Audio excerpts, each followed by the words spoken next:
Amen. Hello everyone, happy Sabbath. I did say last week that we're moving on to a different subject, but that's not going to look quite the same. We are going to revise again. My intention is to go back over largely the history that we've already been going over for the last month. And each time that we go over this history, it becomes a little more detailed for us. I've tried to make the argument in the past that when we look at these dispensations, beginning and end of ancient Israel, beginning and end of modern Israel, that God is opening them up in a specific order. We understood our history, particularly the events relating to the close of probation for the first group called, the nature of that close of probation, the shaking that occurred before. We have understood a lot based on understanding the end of ancient Israel. So while we have these particularly four key histories, Alpha and Omega of ancient, Alpha and Omega of modern, each one of those histories is properly opening up in a particular order. We know those reform lines were given to us as a movement in 1989, but they have not been properly laid out and explained. Many of them, that's not yet done. It's not yet done for the Alpha history of ancient Israel, and it isn't yet done for our own Alpha history, the beginning of modern Israel. So we've spent a lot of time the last months covering the end of ancient Israel, the history of John the Baptist, Christ and the early church, the history of Christ's first advent, to explain our history now and the experiences that we have been through. But what is now needing to open up, the next step, is to understand more properly our Alpha history, the beginning of modern history, of modern Israel. So this time period of Millerite history, both what happened inside the movement and what happened outside the movement, are extremely important for us to understand. It is part of the opening light for this dispensation. So each time we go over this history, it is with a particular agenda. And I just want to do that again, but we're going to add in more details than what we have previously looked at. So for about a month now, we've been comparing ancient and modern. As we revise, I particularly want to look at the 1844 history, 1888, but also what's happening externally in the United States. So we compared and contrasted ancient and modern. We saw ancient, it comes out of pagan nations. Modern, it comes out of Protestant churches. You can compare the two. You also need to contrast the rules of parable teaching. You compare and you contrast. And when you contrast, you see that while we came out of Protestant churches, that it looked different to the coming out of Egypt, because there has been this separation between church and state. So we didn't come out of a nation, we came out of a church. Coming back to the ancient history of ancient Israel, they came out of pagan nations, but we observed how they held on to the idolatry of Egypt, of those pagan nations, even through until the end of the 490 years and where they were finally cut off. I just want to reinforce that point. If you go to the Old Testament scriptures and you see what was said to Israel in the history of Solomon, I'm just going to paraphrase a couple of quotes quickly. What God said to Solomon, he said, "If you turn away, if you forsake my statutes and my commandments, which I have set before you, and shall go and serve other gods and worship them, then will I pluck them up by the roots out of my land which I have given them. And this house which I have sanctified for my name will I cast out of my sight, and I will make it to be a proverb and a byword among all nations. And this house which is high shall be an astonishment to every one that passeth by it. So that he shall say, Why hath the Lord done thus unto this land and unto this house? And it shall be answered, because they forsook the Lord God of their fathers, which brought them out of the land of Egypt, and laid hold on other gods, and worshipped them, and served them. Therefore hath he brought all this evil upon them. So we can see that fulfilled in the captivity to Babylon, in that destruction of Jerusalem. But it's fulfilled again in 70 AD. And why is Israel again in 70 AD destroyed and in captivity? It's because they were on the wrong side of the blessings and the cursings. That only happened when Israel laid hold of other gods and worshipped them. The problem is that it's difficult to see in the time period of John the Baptist and Christ that they're doing that, because they look like good people, because you don't see this golden calf sitting in Jerusalem. So it's hard to identify that they are in this idolatry.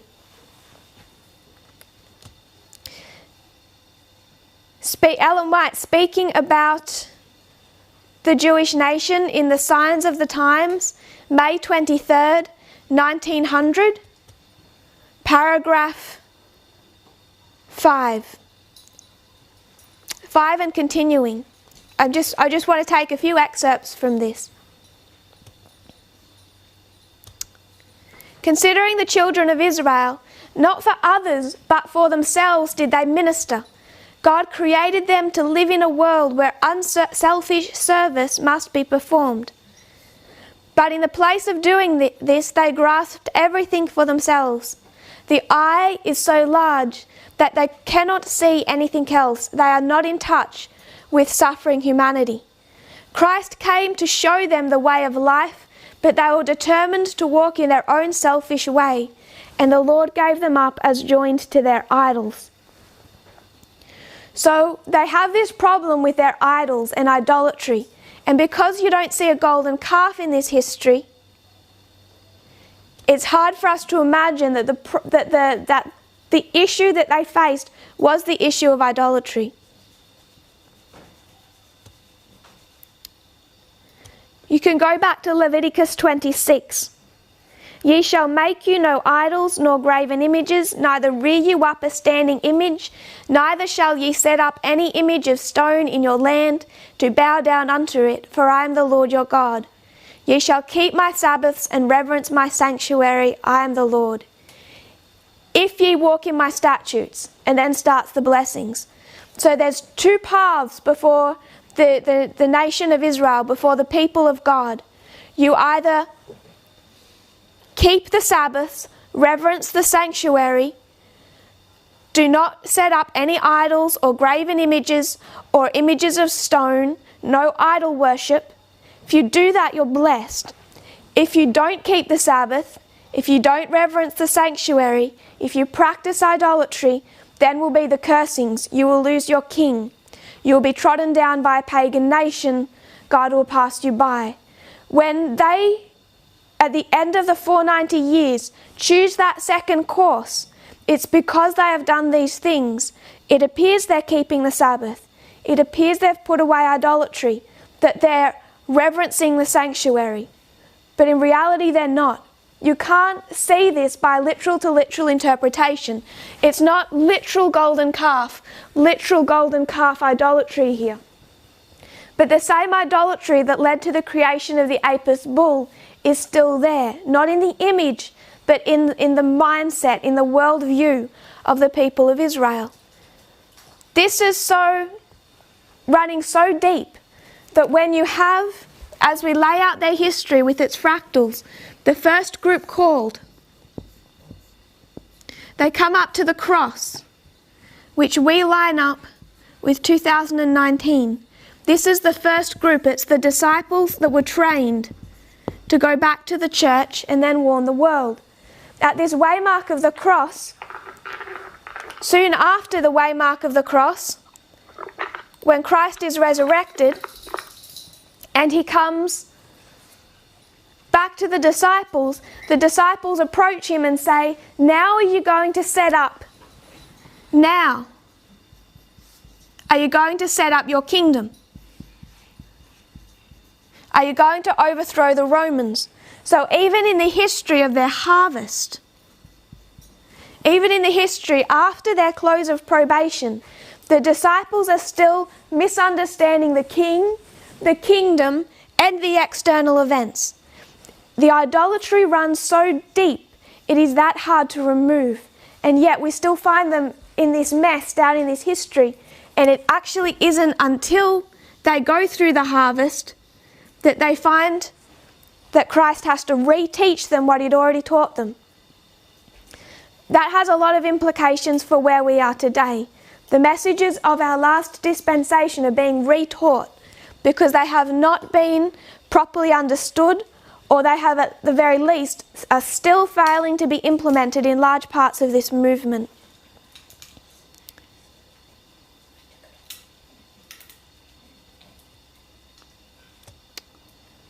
So you have idolatry as they come out of Egypt.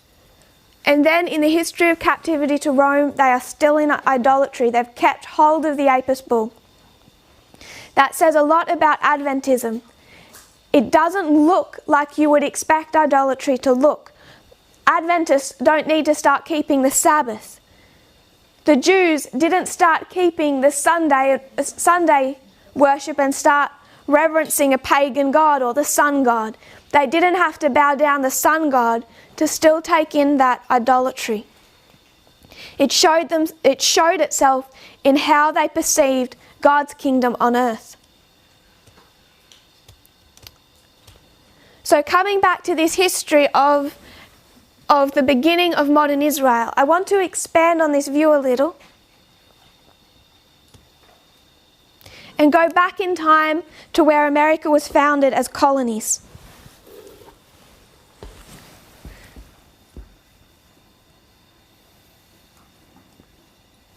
If we can call this the Millerite history, it began in 1798 and it was to go for 65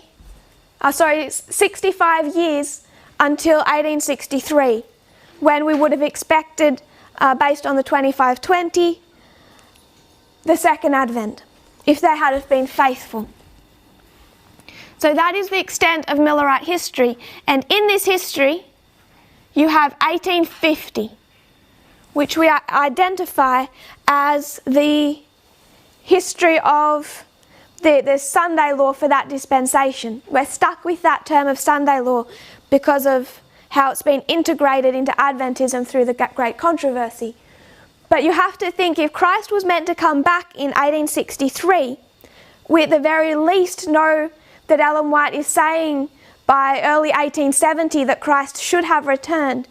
If Christ is meant to have returned by that period of time, what has to have happened to America in that 65 years? In 1798, the United States rises up as a lamb-like beast, and it has how many horns? 2 horns. It has the horn of Protestantism and the horn of republicanism. So by 1863, what had to happen to the horns of that lamb-like beast? They had to be broken. Just the Protestant horn? No. Both horns have to be broken before the second Advent. So going back into that history as we investigate it, we should expect to see both horns broken. Now we know that history was a history of failure. We know that it didn't all wrap up, you could say, the way that God had intended it to if his people were faithful. But if that history had have been complete and they had have been faithful and he had have returned, you would have expected to see a broken Protestant horn, which we already are familiar with in that history. You also needed to see a broken Republican horn before 1863. Both need to be identifiable in our Alpha history. But I want to go a little farther back.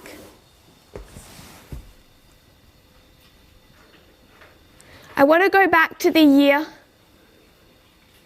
1619. This is a year before the Mayflower Pilgrims arrived in the United States, so it's very early in their history as a colony. But I want us to take us back to 1619 and what happened this year. It was a major subject last year, being the 400-year anniversary.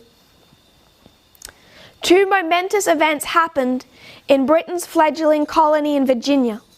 The New World's first democratic assembly convened, and an English privateer brought kidnapped Africans to sell as slaves. Such were the conflicted origins of modern America. In the newly built church at Jamestown, Virginia, the General Assembly, the first gathering of a representative governing body in America, came together. A few weeks later, a battered privateer entered the Chesapeake Bay, carrying the first African slaves to land on mainland English America. So within a few weeks, there's two momentous events that define the founding of America. First, the first democratic beginning of government. Second, the introduction of British slavery to America. So in 1619, you have these two issues happening within a few weeks of time. I want us to think about that first government, that first representative government that formed in 1619. We're going to put the issue of the slavery subject to one side for a moment, and we'll come back to that. One of the difficulties with this history is we're weaving different threads together at the same time. So we're marking these two events, putting slavery to one side. I want us to think about this representative government. Following instructions from the Virginia Company of London, the colony's financial backers, the meeting's principal purpose was to introduce just laws for the happy guiding and governing of the people. The assembly sat as a single body and was made up of the governor, Sir George Yeardley, his 4 councillors, and 22 bourgeois chosen by the free white male inhabitants of every town, corporation, and large plantation throughout the colony. The representatives who gathered for the initial meeting of the first representative assembly in the New World dealt extensively with the subject of religion. The very first order of business for this group of leading Virginians was a prayer. Later in this session, legislation was passed relating to religious expression that makes clear the extensive ties between church and state in the early years of settlement. According to historian Perry Miller, the Assembly enacted a series of religious laws that are a match for anything to be found in Puritan societies. I want to quote one of the laws enacted at this 1619 beginning of democratic government. One of the laws as written: all persons whatsoever upon Sabbath days shall frequent divine service and sermons, both forenoon and afternoon, and all such as bear arms shall bring their pieces, swords, powder, and shot, and every one that shall transgress this law shall forfeit 3 shillings a time to the use of the church, all lawful and necessary impediments excepted. So if a river floods and you can't cross it and you can't get to church, that's an exception. But if a servant in this case shall wilfully neglect his master's command to attend church, he shall suffer bodily punishment. So at this very beginning of democratic government in the United States, there is a clear union between church and state, and a law of that union that particularly interests us is the law enforcing Sunday observance, and punishment by a fine for all who do not attend church, punishment with bodily inaction for any servants. Any heresy could lead to the most severe sentence, banishment, being forced to leave the colony. A banished individual, banished for heresy, caught returning to the settlement, could be put to death. Another major crime was blasphemy. They could be sentenced to a whipping, to the pillory, which is essentially a type of stocks, have a hole made in their tongue with a red-hot iron, or stand for a period of time on the gallows with a rope around their neck. Other laws punished colonists for not properly observing the Sabbath, Sunday observed as a day of rest and worship, skipping religious services. Some colonial laws even banned travelling on Sundays. Various forms of these Sunday laws existed in all colonies. So right back at the very beginning, the United States has two problems. From the very forming of this representative government, they have Sunday law and slavery.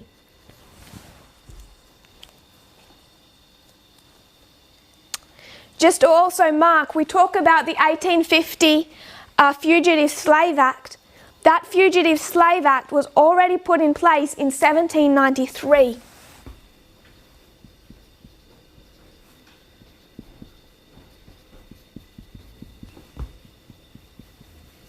1793, the first fugitive slave law was enacted by Congress, requiring all states, including those states that forbid slavery, to forcibly return slaves who have escaped from other states to their original owners. The law stated that no person held the service of labour in one state under the laws thereof, escaping into another, shall, in consequence of any law or regulation therein, be discharged from such labour or service, but shall be delivered up on claim of the party to whom such service or labour may be due. So, this was all in place in 1793, but it wasn't enforced. So you already have slavery, not just slavery itself, but prior to 1798, the Fugitive Slave Act, you already have Sunday laws in every colony in the United States. This church-state union began to change in the history of the American Revolution. It was part of this wave of freedom. In 1776, none of the American state governments observed the separation of church and state. On the contrary, all 13 states either had established state churches or required their office holders to profess a certain faith. So every single one of the 13 states that existed by 1776 required office holders to profess a certain Protestant faith, and they had enforced state churches. So a state would say, our state church is the Methodist Church or the Presbyterian Church. Over the 6 decades after 1776, however, that changed. Massachusetts stopped supporting an official religious denomination in 1833. It was the final state to do so. Is 1833 a significant waymark for this movement? Yes. In 1833, the final of those 13 states stopped supporting an official religious denomination. Historians call that gradual process disestablishment. You can start to see why Ellen White said that in 1798 the United States was just rising to power. When we think about Acts 27, in Acts 27, what we're doing is we're paralleling two institutions. We're paralleling the United States as an institution, and also Seventh-day Adventism as an institution. And we do that through Acts 27. We do that through Acts 27, these two institutions. And what we see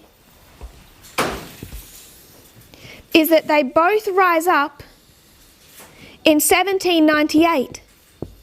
This is the rising up of the United States as an institution and the rising up of Seventh-day Adventism. We parallel them through Acts 27. When Seventh-day Adventism is raised up as a movement in 1798, what problem do we have?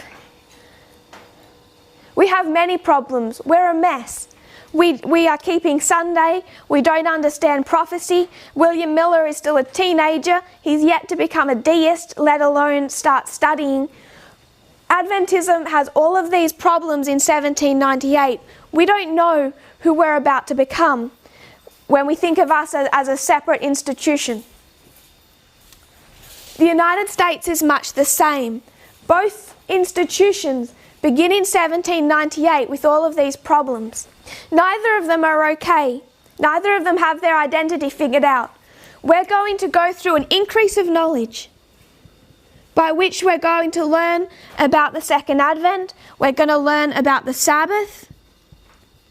We're going to learn about the 2300 days, the 1260, the nature of man, all of those different subjects. But it begins here. Adventism begins here, and then we have this progressive increase of knowledge. The same happens for the United States. Even though it had begun as colonies decades before and had then, through a revolution, become free prior to 1798, it still comes into the history of 1798 with all of this baggage. In brief, Seventh-day Adventism, raised up in 1798, has baggage. It has to learn and unlearn. The United States in 1798 has baggage. It has to learn and unlearn. What it has to unlearn is the union of church and state. What it has to learn is to separate the two. It also has to unlearn the legacy practice of slavery. While we go through an increase of knowledge, learning and unlearning, so were they to go through a same increase of knowledge, which is why in 1833 you see the last state disestablished. The term they use for the disestablishment, the removing of religious organisations from state establishments. A large part of this work was done by Thomas Jefferson and James Madison, who we've been covering in detail.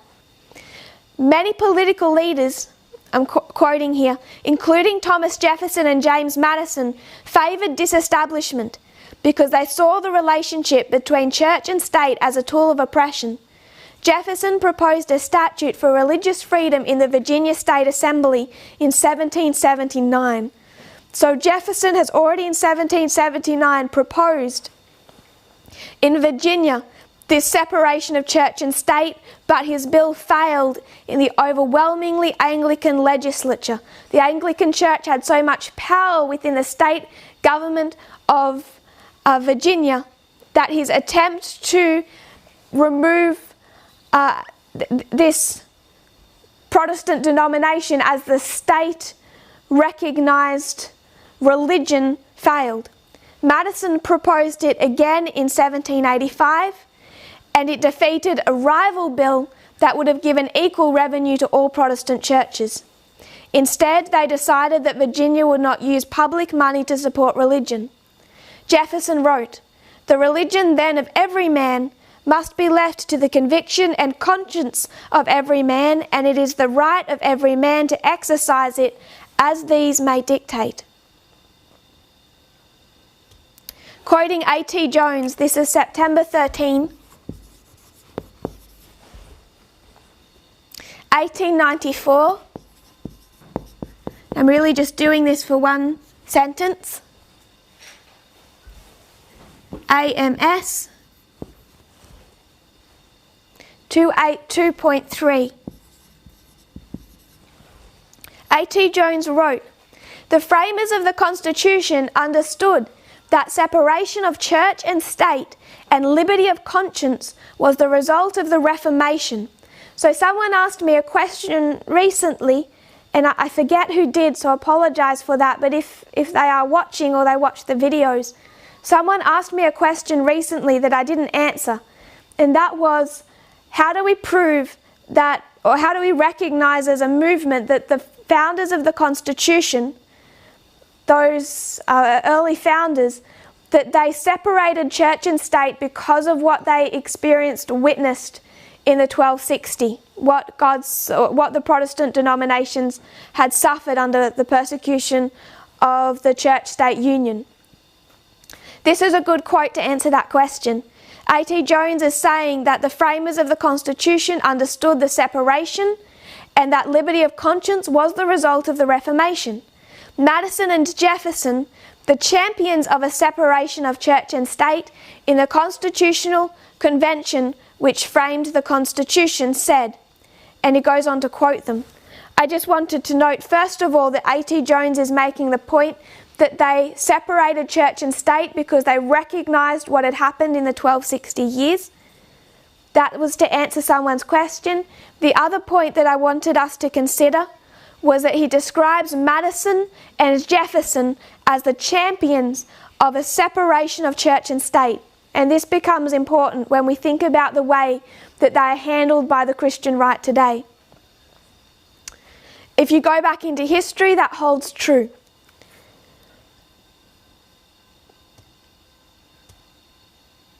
He's going to quote Jefferson from what he presented to that Virginia assembly. He says, in a struggle which resulted in disestablishing the church in that colony, and from which struggle they came to the National Convention. So it really began in Virginia. It was the work of Madison and Jefferson in Virginia to separate church and state that they later took to the National Convention and got written into the Bill of Rights later on. Jefferson says, "We would also humbly represent that the only proper objects of civil government are the happiness and protection of men in the present state of existence." Cutting part of his letter out.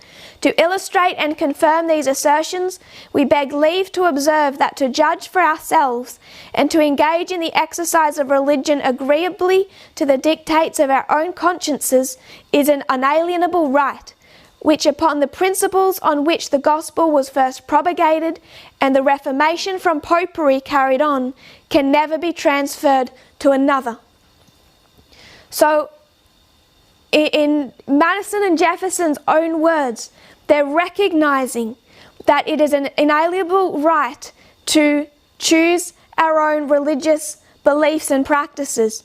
And they recognize that this was a cause behind the Reformation, and that they can give an example of why this is necessary, the separation of church and state, because what happened in the 1260 under popery. So that's to answer someone's question. I hope that is helpful to those that have been considering that, and the reference is on the board.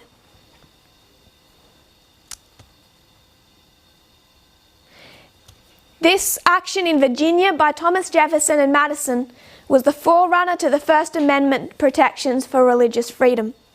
Before he died, Thomas Jefferson left instructions of 3 things that he wanted inscribed on his grave's epitaph. He wished to be remembered for 3 things, one of them being the Virginia Statute of Religious Freedom. It wasn't even about the First Amendment. He wanted to be remembered for what he did in Virginia, one of the 3 things he wished to have inscribed. After he was elected president in 1800, in 1801, the Danbury Baptist Association sent him a letter expressing their concern that in their state of Connecticut, their state constitution did not explicitly protect religious liberty.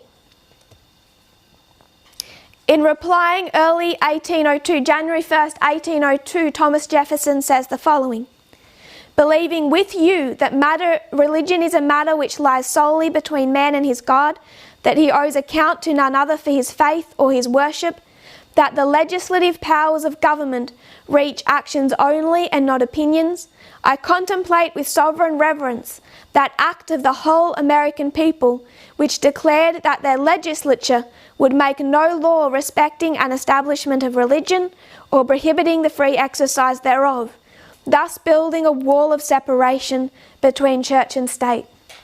It's from his letter in 1802 to the Danbury Baptist Association that we were given the phrase wall of separation between church and state. He gave us those visuals. So when you think about Thomas Jefferson, along with Madison, he more than others, he particularly was the person who brought forward the First Amendment and promoted this separation of church and state in America, which is why the fundamentalist Protestant conservatives of that era did not want him president. He's actually also the only president in US history who has not, from the office of president, proclaimed the day of Thanksgiving. You see all of them. You see Obama up, pardoning the turkey. There's all of this, all of these practices around Thanksgiving. Thomas Jefferson is the only US president to never make the proclamation of Thanksgiving as a holiday while he was in office. And the reason he didn't do that is, as he wrote, for him to stand in office and proclaim Thanksgiving is it was a day of not fasting and prayer as the other days that other administrations would offer, but it was still recognised as a religious holiday. And in that respect, as a religious holiday, he would not even sanction Thanksgiving while in office. No other US president has ever taken that position on Thanksgiving. So straight down the line was he on this issue. So you don't see United States rise up as a lamb-like beast in 1619. There was nothing lamb-like about the colonies, either in their attitude towards slavery or in their attitudes towards church and state and Sunday laws. Both of those things, however badly they practiced them, remember they were to have an increase of knowledge. If this had have gone correctly for the United States, as it was to go correctly for Seventh-day Adventists, they would have not just separated church and state properly, fully, they also would have abolished slavery. They would have become the nation that they were designed to be. But like Adventism, that plan was derailed. We recognise that in Acts 27 when it shows that ship going off course.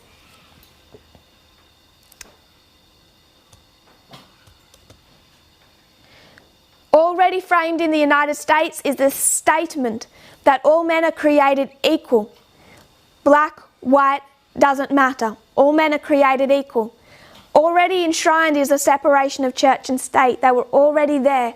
All the United States had to do was have an increase of knowledge, put into practice what they learnt. Just as in Adventism.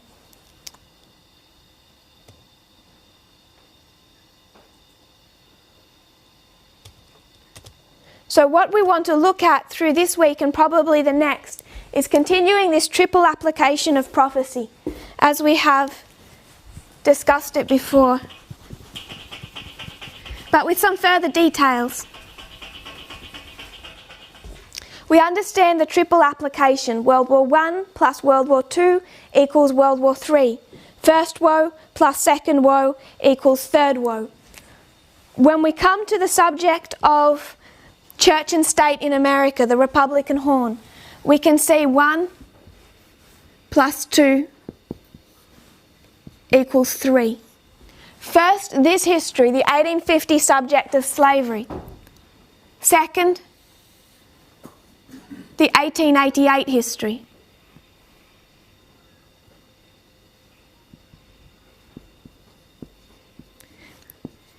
The enforcement of Sunday laws. The first plus the second will teach us what Sunday law looks like in our own time. You could say this a different way. You could say early writings plus the great controversy equals now. Early writings covering the first history, the sins of Babylon.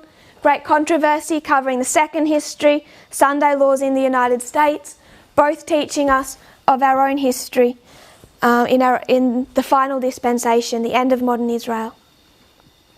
And you can see that these two issues that America has, church and state and slavery, were all introduced in 1619 at the very beginning. They had a fully functioning Sunday law and they had a fully functioning system of slavery, and prior to 1798 also the Slave Act.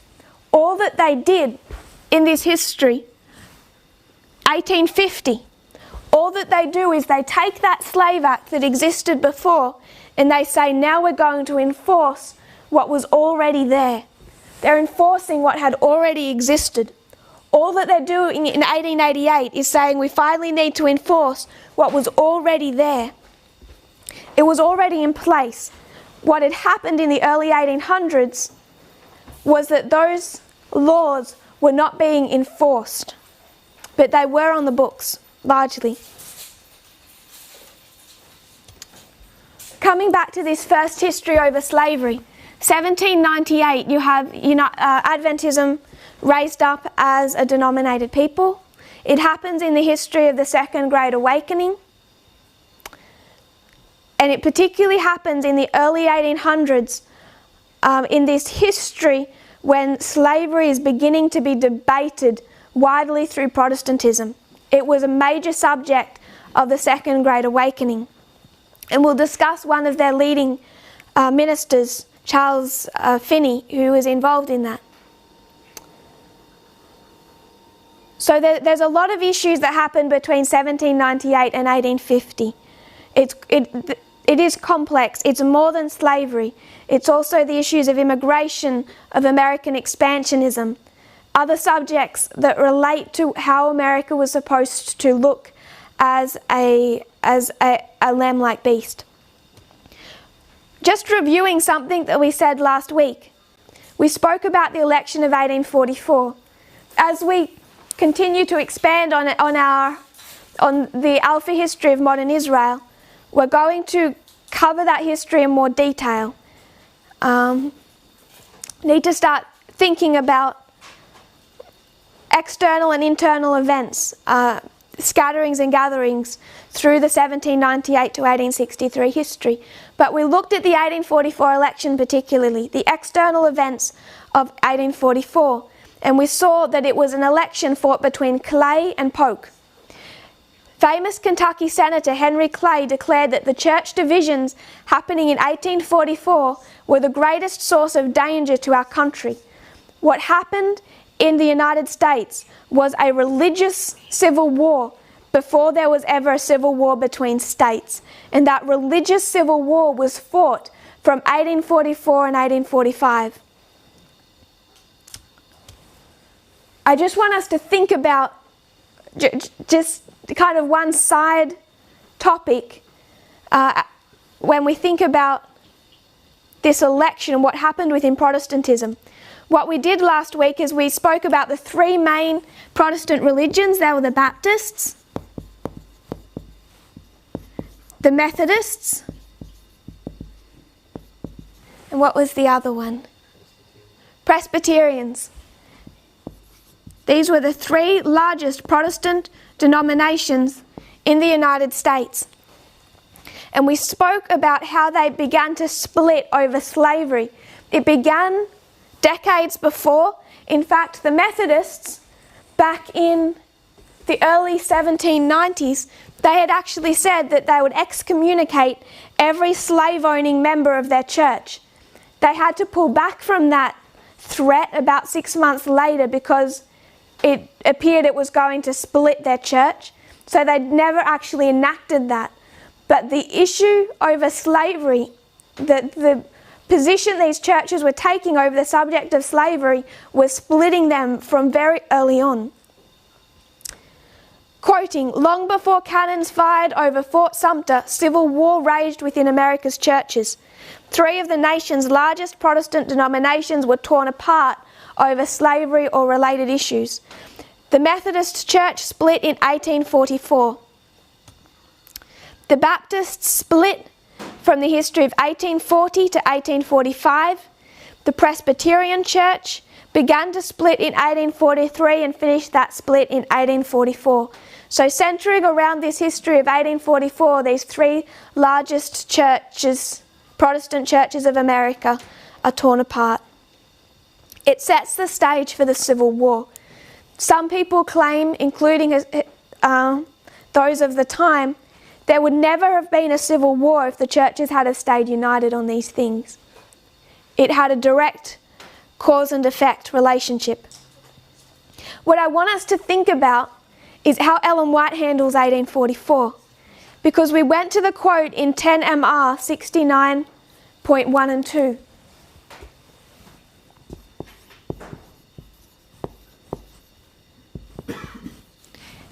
And she's going to speak about what happened in Protestantism. Sorry, that's the wrong quote. We're going to go to that quote in a minute.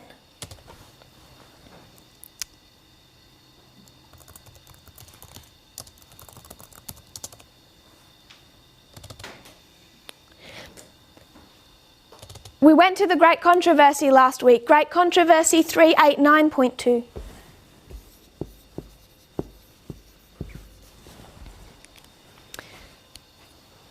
She says the second angel's message of Revelation 14 was first preached in the summer of 1844, and it had a more direct application to the churches of the United States, where the warning of the judgment had been most widely proclaimed and most generally rejected, and where the declension in the churches had been most rapid.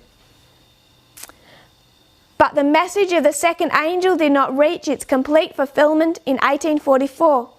The churches then, in 1844, experienced a moral fall in consequence of their refusal of the light of the Advent message. But that fall was not complete. So she's going to go back and look at 1844, and she's writing this in the history of the Great Controversy. So she's taking the long view. If Christ had have come back in 1863, there would be no statement that the fall was not complete. You can see how it's progressed to the 1888 Sunday law history. But she says that they fell in 1844. That's when there was a declension in the churches, a moral fall. What is she speaking about that happened in Protestantism in 1844? What she's speaking about, what it literally looked like, was this massive schism through Protestantism. If you think about the Russian Orthodox Church and the Catholic Church and how significant it is to have a schism through a church, in that year, in the history of 1843 to 1845, what is happening through Protestant America is massive. The Protestant churches back there cover almost the entirety of the population. Everyone is a Protestant. And yet, this massive split, she never mentions. All she does is refer to it as a declension. It almost sounds in her words like a moral fall. There's these consequences. They rejected light. She doesn't link this spiritual experience to what is actually happening with external events. I want us to begin thinking, not just today, but begin thinking about why she does that. And that's why I gave the quote for 10 MR 69, paragraph 1 and 2. I think we know this quote. I've referenced it a number of times. When a woman visits her and speaks about the increase of crime and a particular law that was being introduced in Europe and was threatening to come to America, that caused a great deal of crime, demoralization and suffering in society, this sister tells Ellen White that the only way for this law to be withstood is that women must vote. Ellen White tells her, "My mind was unprepared for any such matter as women voting." You look at Ellen White's quotes through her writings about the role of women in politics, and she's very clear. Her mind was not prepared. She couldn't handle the thought of a woman voting, but not just voting, having opinions, voicing opinions on political matters. It's easy for us to see that view in how she speaks about home life, about how she speaks what the focus of other women should be, that they shouldn't be trying to gain the right to vote, they should be focusing on their families, on their children. What we don't, I think, conceptualize is how that actually impacts her own work and her own writings. Because when Ellen White comes to an external event, what does she never seem to do, or very rarely do? She very rarely gives us the political events surrounding that waymark. If you want to know about James Madison and Thomas Jefferson, if you want to know about the 1888 Sunday laws, beyond this spiritual explanation of morality and rights and wrongs, you can't go to Ellen White. You need to go to A.T. Jones. You need to go to James White or Uriah Smith or any of the other pioneers. But she can never give you the political external events of her time. So when you come to 1844, it's not just the political events of the United States she doesn't give us, but this split within the churches is the political aspect of those Protestant churches. It's what they're debating in closed meetings. It's what they're coming to physical fights over out the front of their Protestant churches, out the front of their meeting places. It's a political argument. So even though she will later speak about slavery and the sin of slavery, she doesn't speak about the political events of her time. If you look up Abraham Lincoln in her writings, you'll find that Lincoln is mentioned 10 times. 8 of those 10 times she's talking about Lincoln, Nebraska, a place. She's not relating anything to the president. Twice she's speaking about Abraham Lincoln. In those passages, she's making a very brief spiritual application to the fact that he's a good administrator. She's not explaining him as a politician. Because of her own time period and her own mindset, she gives us a warped view of their history. And that has been a legacy issue Adventism has had ever since. So when Adventism comes and looks at 1844, we think it must have rained every Sunday. They must have been really depressed on Sunday. That there's just this moral fall. Maybe their numbers went down. Maybe people got busy and didn't go to church as much. She can't give us the external events the same way every other male pioneer did. So if you want to know about Thomas Jefferson and James Madison, where did we have to go? A.T. Jones. If you want to know about Abraham Lincoln, where do you have to go? James White. And these are the external events that create the external line of the entire reform line. She had to be a woman for certain reasons, but it also, we need to conceptualize how that impacted her writings, because in her humanity as an individual could not break out of the chains that bound her in that time period. When she says that women shouldn't be getting involved in politics, she's also speaking about herself, and it impacts her writings, and it impacts how we see these waymarks.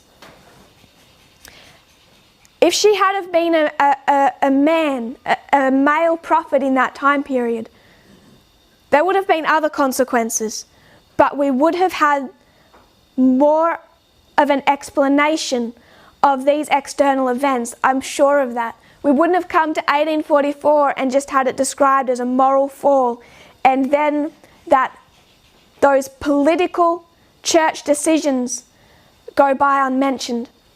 No other pioneer has handled history that same way.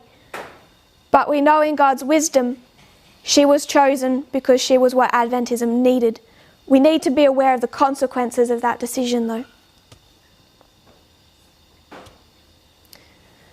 So we've spoken a lot about the Protestants in the history of the Millerites as being essentially the bad guys. The Protestants were the ones in the South defending slavery from their understanding of the Bible. But what we don't properly do is also recognize that they were the good guys on the other side. It was this split within Protestantism. And this split wasn't always neat. John Quincy Adams in 1844 went before Congress and said that they needed to amend the Constitution and announced the United States was a Christian nation.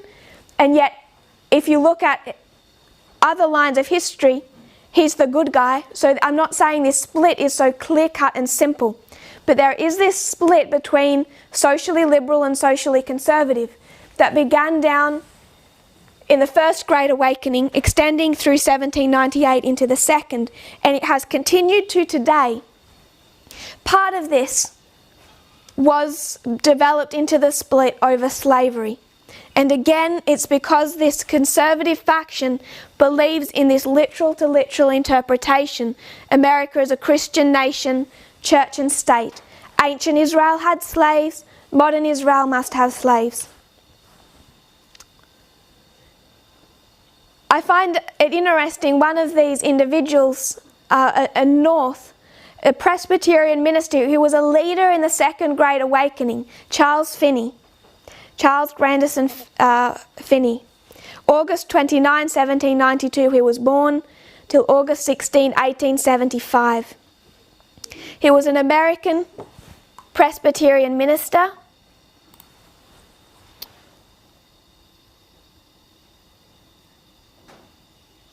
and leader in the Second Great Awakening. He was called the father of modern revivalism.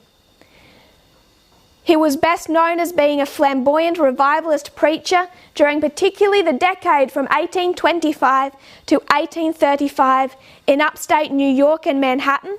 He was an opponent of old school Presbyterian theology, the old school conservative, socially conservative branch. Okay.